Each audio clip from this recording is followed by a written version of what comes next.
Hi, this is your host of Mysterious Mystery, and this is going to be my last part of What's Wrong with Comics. I have some other video ideas I want to try out, so maybe I'll do those. So this last part, I'm going to go over the points I think are important, and hopefully my point is clear. So a lot of things are wrong with comics right now, but the main problem is that they're promoting writing over artists. Now that doesn't sound too bad. It's like, a good story helps, even if the art's not great. But the thing is, this is a visual medium.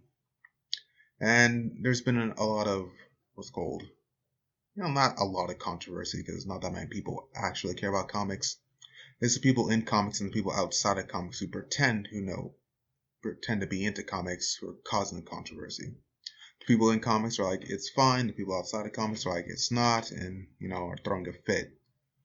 So let me explain what I mean, and hopefully that makes sense.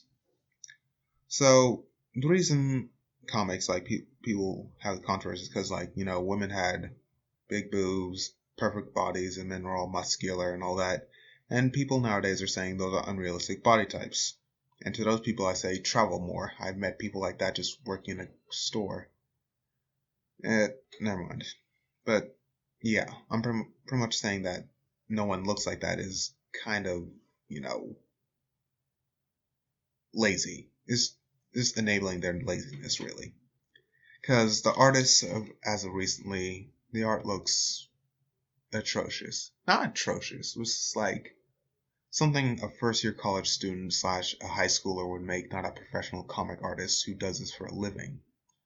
Now, I know there are different comic styles, but still, the reason comic book artists make their creations into physical perfection is that yes, there is an aspect of sex appeal, and yeah, but that helps with the character. It's a visual medium.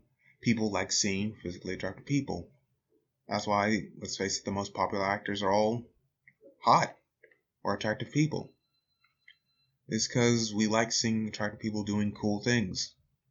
And yeah, I guess not everyone can fit that body type. I'm not stupid. Everyone knows that. But just saying, just like it's called tearing it all down or making it all lesser so that so everyone feels better doesn't work, because when you try to appeal to everyone, you end up pissing off everyone. I've learned that lesson multiple times throughout middle school, throughout high school, not throughout college. Throughout college, I learned the lesson. But it seems that they don't learn it or won't learn it.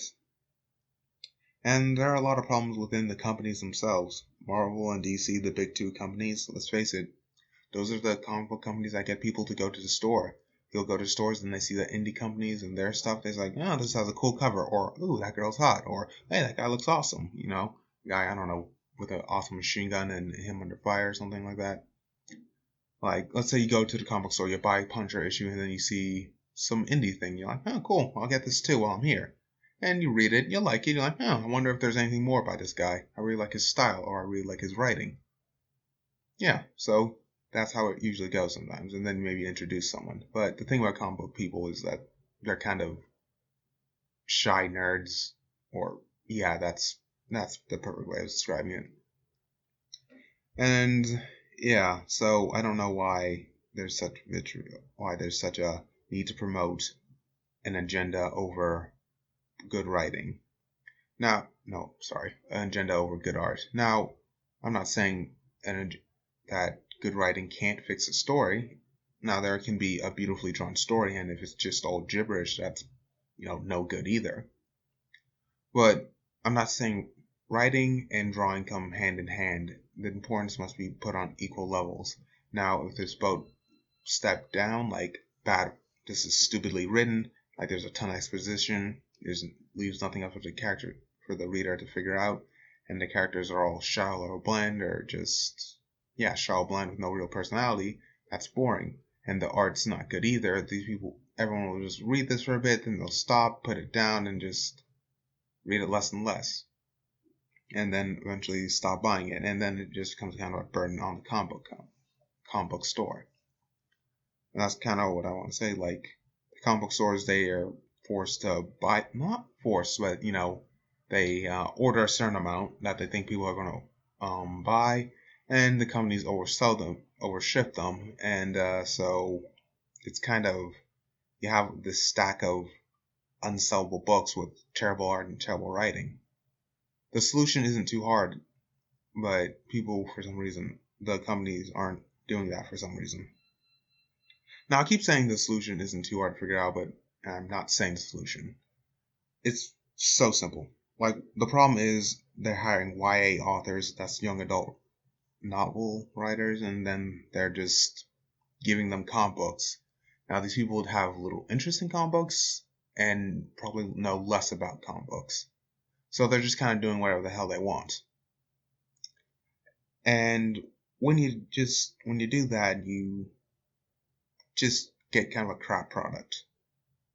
Now, this video is kind of late. I mean, it's 2020 now, and it's like comic book industry's been going down for 4 years. Is there really that much?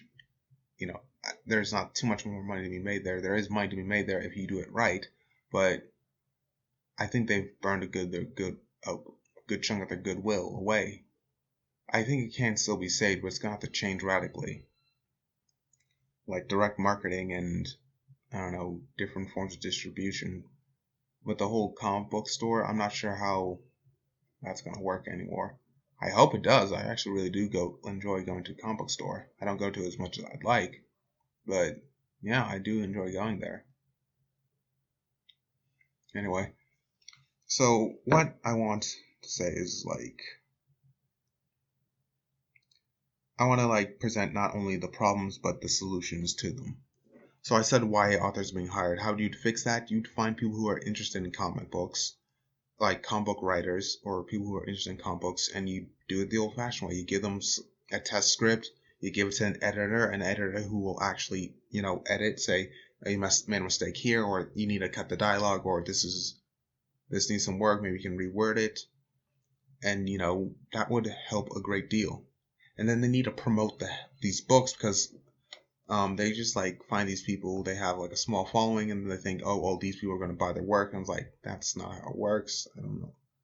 And they need to take these people, they need to make them like this is our new people here. We need to promote them up. The companies I don't know, put their names on the book, say show off their past work, and I don't know, how the people promote the book themselves too, not just the company, because they have multiple stuff to promote. So have the company and the creators promote the work so it's more desirable. And honestly, I feel like comic books could have had a massive surge.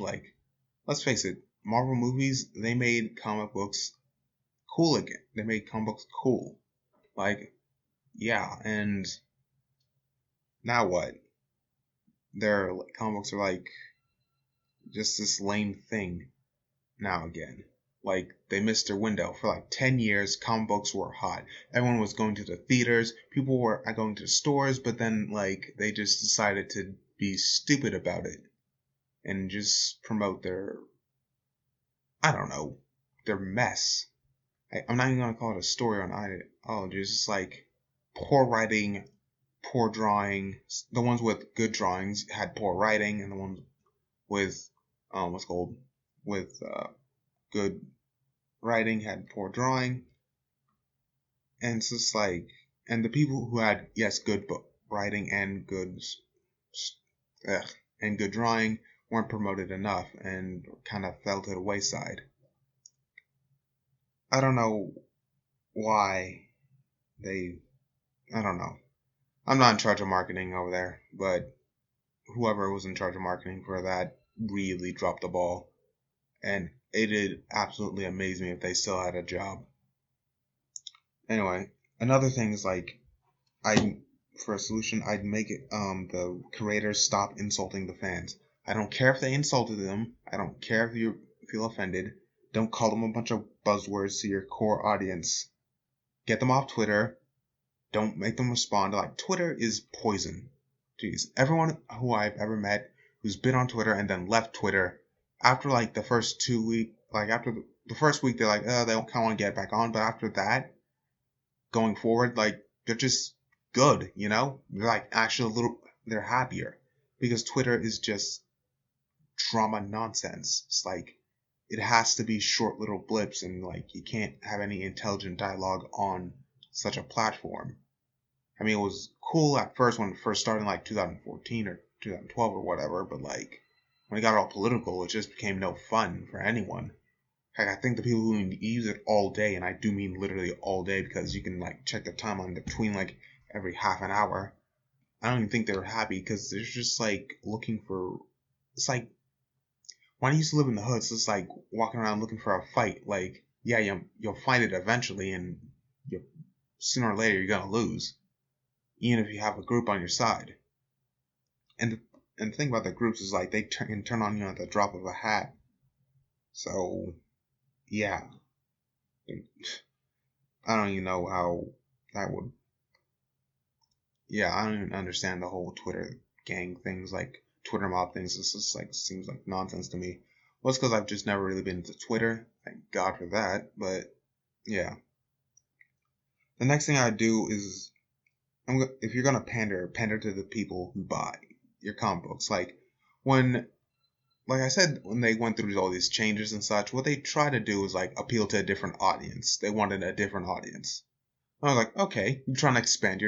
Trying to expand, you know? Want to make it a bit more mainstream, get more people to read, yada, yada, yada. But the thing is, when they did that, they decided to, instead of incorporating more elements to, like, incorporating some elements to more naturally encompass this new audience, they try to immediately appease them and isolate their old audience. And the old audience, the people who stuck around, kind of left. Or, yeah, they kind of left and they didn't like the changes that are happening. And you could say it's like, well, they're their own companies. They don't owe the customers or whatever. They can do what they want with their IPs. And it's like, okay, yes, but there's a certain problem with that. You see, those IPs would be worthless without those customers. Those customers decided that they liked what was happening to them with their dollar. Each time they bought a comic book or figurine or whatever, they decided that they liked this character or they liked this, and made it a top seller. The reason that and the reason they're in such decline is because you isolate that audience, they're not gonna keep buying your stuff. They're gonna go find something else or just do something else. Because the thing about it is it goes something like this. Like less and less of the stuff you like is happening in the comic books, so you skip a week. You don't go there as much as you used to. You're like, okay, I go there every 2 weeks. That's fine. Then every 2 weeks become every once a month. Then once a month becomes once every few months. Then eventually you just stop. When you're trying to incorporate a new audience, I understand that, trying to expand your horizons, but you can't forget the people who carried you the way there. And they did that, and I don't really understand why. Now, there are some efforts to try to turn around the ship, and that's my next point, actually. I'm not sure if there's a way to fix it, like the way they're doing it currently. Like I said, they need more direct market stuff, customers getting exactly the right amount they want, maybe work with comic book stores. The comic book companies and comic book stores working together, have a buyback thing if there's too much excess and, shipping less. I don't know. I feel like that's a thing they have to do with Diamond, and it's just you know, that's just something they have to work on. Like if they want to survive these next coming years. I know the comic book industry can survive, but at this point, I'm like, can it survive? I hope it can. Oh, the next point I want to say is this is gonna sound a little weird, but the creators are kind of against making money. Let me explain this for a bit. So there's kind of been a socialist surge. People really against market economies, capitalism, and all that. For some reason, they want more socialism, and because they think socialism is fairness, and if everything's fair, they'll be secure and, don't have to worry about the future. Which, at surface value, sounds nice, but yeah, the thing about socialism is it's complete government control and it's complete centralization of government control over time, and it has always ended badly. But for some reason, a lot of people still want it for some reason, and because they want it, they're, how do I put this? Trying to make their workplaces more socialist. Like, they want more pay, they want unions, and like unions themselves aren't socialist, but like unions require skill, a certain level of skill, Because my friend's an electrician, and he said he could have joined a union, he would have gotten more money, but he didn't want to join a union. I was like, why not? I was like, why not? He's like, I want to get my skill level raised a bit more, so they'll just give me more money. I was like, okay, I guess I can kind of see that. Because, like, I think once you hit a certain level in the union, you have to, like, know people within the union to reach higher. I don't really know. I don't fully understand unions, but the reason, like, I'm getting off topic.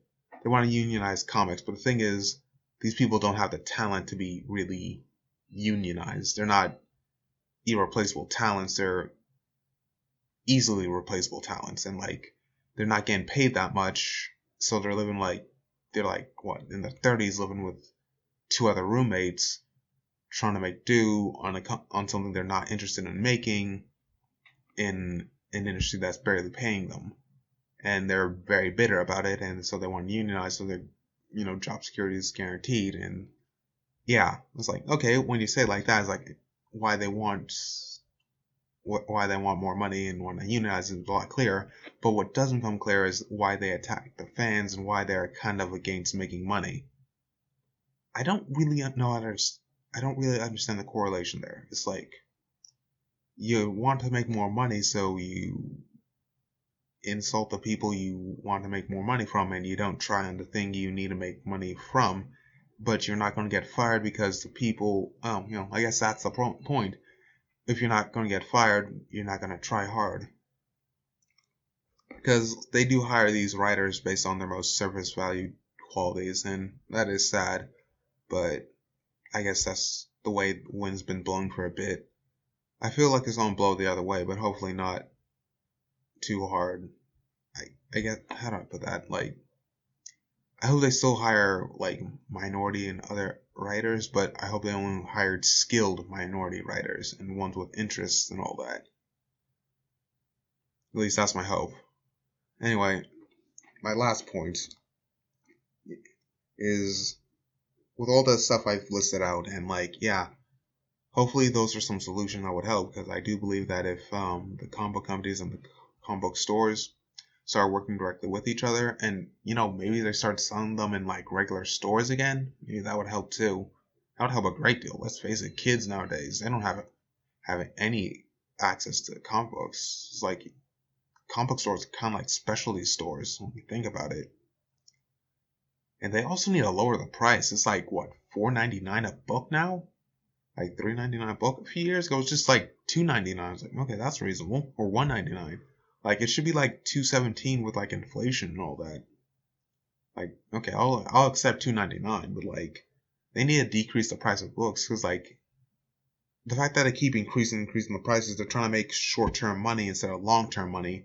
And it's like no one's explained to them that they need to make better quality stuff for less and charge less for it. Because let's face it, a comic book's like what, 30 pages, 15 with pictures, 10-15 minutes if they're a slow reader, 15 minutes of entertainment.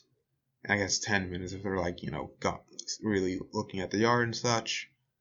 The bottom line is it doesn't take that long to read a comic book, and I don't think a lot of people are going to pay $5 or $4 for a comic, especially if there's like, some propaganda in it, or it's insulting them, or it's hyper political, or you get what I'm trying to say. People should focus on making good stories, and there are plenty of good stories to tell. I remember when I was in high school, someone told me that all the good stories have been told, and I thought, no, just all the good stories people are trying to all the stories people are trying to tell, or I messed up again. What I'm trying to say is that there are still plenty of good stories out there. And people who say all the good stories have been told, they aren't trying hard enough. They lack imagination. I'm just going to say it.